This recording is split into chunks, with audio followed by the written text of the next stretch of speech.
Naranasan niyo na ba or nararanasan niyo ba palagi yung bang paggising mo sa umaga, ang utak mo ay autopilot na? Yung hindi mo na iniisip kung ano yung dapat mong gawin. Gigising ka, breakfast, or pasok sa trabaho, o kaya naman asikasuhin yung mga anak mo. And it just, goes on. Every waking moment, nasa autopilot ka lang. Hindi mo na iniisip ano yung second, third, fourth, fifth na steps na mga dapat mong gawin kasi parang nakatatak na siya sa utak mo. And then one day, you just feel so tired and you crash. Then what happens?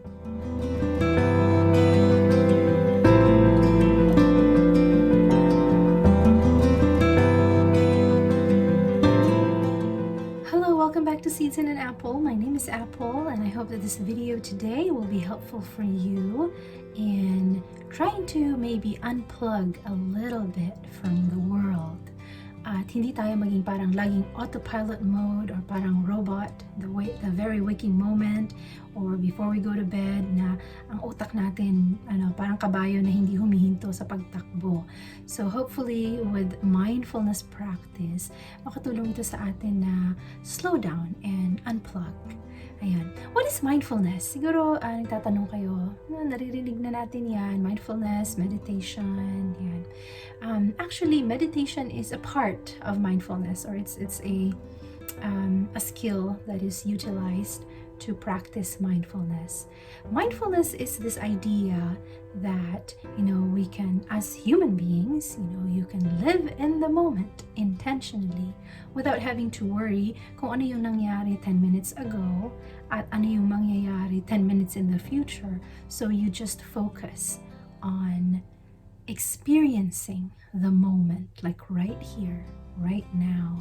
So you're basically just observing and describing what's going on, what's happening, and you're fully participating in that experience without judgment. So halimbawa, nakakaranas ka ng pagkainis, tapos ino-observe mo lang yun. Observe mo lang yung nararamdaman mo. Halimbawa, medyo naninikip yung dibdib mo, medyo umiinit yung tenga mo, namumula yung pisngi, and you just describe that, but really not putting a label on yourself. Na halimbawa, sabihin mo na, "Ay, napakasama akong tao, bakit ba ako nagagalit?" Yung mga ganun. So, hindi mo ginagawa yun, and instead, you're just describing what's going on, you're describing your emotions, you're observing it, you're not judging yourself. Hence, walang attachment. Walang attachment dun sa kung ano man yung nangyayari ngayon. Because as you observe it, you know that it's just gonna move forward after all. So with mindfulness, merong tatlong bagay na that we can benefit from. So una, dito yung increasing happiness. Like I mentioned earlier, when we are focused in the moment, hindi mo iniisip kasi yung ano pa mang nangyari yesterday or ano mangyayari tomorrow. So you just focus on the today, like right now, at this moment, at this second. So there's less pain, whether that be sufferings from physical pain or sufferings from a mental health condition or yung mga sakit sa loob, kalooban mo, ganyan. So it lessens that, it lessens the pain. Kasi nga, you're not judging yourself. Okay, you're fully accepting who you are, and you're fully accepting your emotions in that moment. Another one is, it helps us to increase our control over our mind or control over our emotions. So we don't let our emotions drive our actions or our decisions. With being mindful, nag-iisip tayo ng mas maayos, mas malawak yung pag-iisip natin. And then the third one is experiencing reality as it is. So you're not making any you're kind of your own spin, to the story. You're not giving it your own explanation. Instead, you're just experiencing it as it is. Like, for example, I'm right here talking to the camera and pretending there are people behind the camera listening to me. So that's my moment right now at this moment. So really being focused in the here and now. So that's you know the concept of mindfulness in a nutshell. In order to fully practice mindfulness, so dapat maintindihan din natin yung tinatawag nating wise mind. So usually tayo pag nagde-decision tayo, we make decisions based on our emotions o kaya naman based on rational.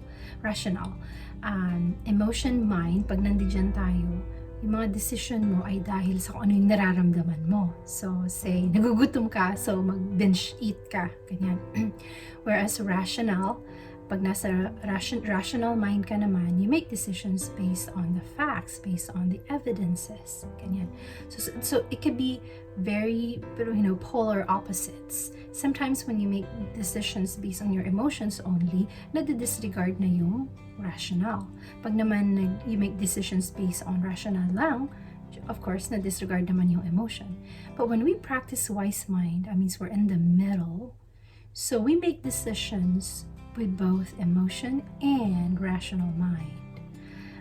Halimbawa, yun nga, nagugutom ka, so kakain ka ng sakto lang, ng tama lang, base sa rational mind. Base sa emotion, nagugutom ka, base naman sa rational mind, kakain ka ng tama lang, yung sakto lang, para hindi ka magkaroon ng indigestion, for example.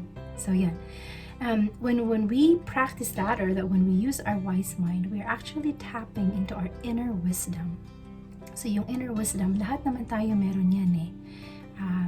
Kaya lang minsan, hindi lang natin siya nagagamit kasi ang kadalasan, yun nga, we make decisions based on impulses. We make decisions based on sa emotion lang, o kaya too rigid, too rational, based on evidence lang lagi. But we have to tap into that inner wisdom. Lahat tayo meron yan. So, when we practice or utilize our wise mind, we're actually unlocking mindfulness. Our ability to tap into those inner knowledge and wisdom that we've been given. So how do we practice mindfulness? Is this something difficult, something simple? Actually, a lot of times, simply lang naman yung mindfulness practice. It really just takes practice. Kailangan lang talaga ng practice kasi nga it has a lot to do with controlling your mind and really being one with yourself. So we can practice mindfulness through four ways. One is using mindfulness skills. And this can be utilized while you are commuting, while you are doing your chores.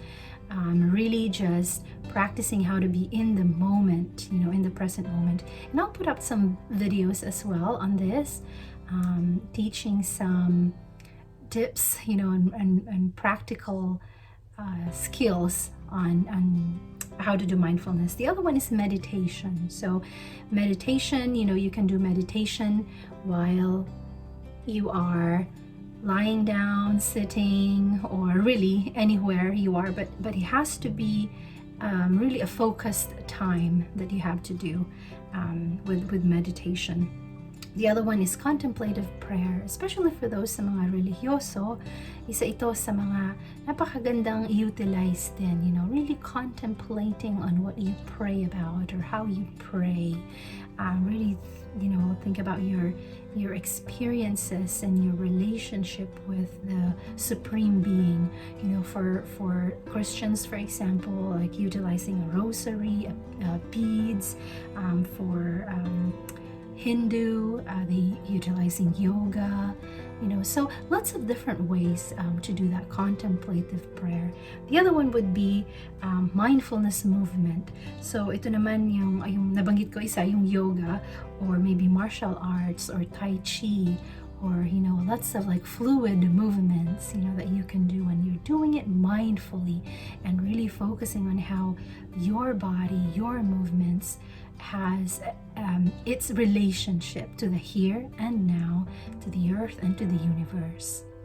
I hope that this video has been helpful in kind of explaining in a nutshell what mindfulness is, and watch out for the other videos that I'm going to put out about practical tips and tricks on doing mindfulness activities. Thank you for being here, and see you again next time. Bye-bye.